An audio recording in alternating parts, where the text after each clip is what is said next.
so excited about this section because I think what we're seeing right now is that stolen source code is really causing like a snowball effect. And we're seeing this avalanche of vulnerabilities, and not a lot of folks are connecting the dots. But you'll see exactly why this is important. So, just in the past year, Microsoft has announced that their source code has been stolen. Several years ago, they also one of their former employees also revealed that their bug tracking database had been hacked as well. The New York Times said their source code was stolen this year, TikTok, and many other organizations. Hackers are going after this stuff, and in some cases, they're leaking it to the world, which increases the risk even more. Here's another example. AMD was hacked and their source code was put up for sale on the dark web.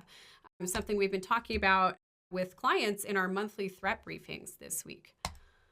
So, what are some of the challenges with stolen source code? Well, number one, we often see hard-coded passwords and keys, and everybody knows that's a bad idea, but you still have a lot of technical debt when it comes to the software supply chain. It's in there. In fact, when our team does pen test, often they're downloading copies of software, finding passwords or keys, and then using that to hack you.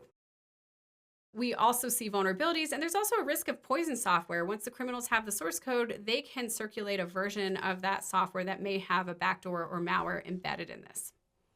So let's see what we can do with some stolen source code. Matt, I want to buy stolen source code on the dark web, right? This is a conversation we had. And he was like, okay. Yeah, all right, let's go do that. Yeah. So shout out to our intern, Connor. By the way, Connor, you did an awesome job finding stolen source code on the dark web. So what did we find, Matt? We actually found quite a bit. The one that you're seeing here comes from a hacker forum that specializes in selling stolen data dumps, source code, and, well, a lot of other stolen information. And this is coming from a September 2024 breach of a mobile payment and payment processing firm called Estelle Telecom.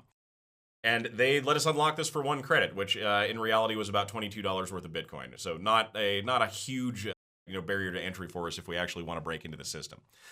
Along with that, we ended up with a whole pack of all of the actual source code for this application. And so we wanted to take a little bit closer look at that.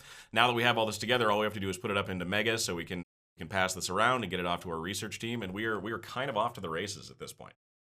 We're going to see more and more major software vulnerabilities. We need to be prepared for this. You need to be prepared in your incident response, and we need to be doing our best to reduce risk.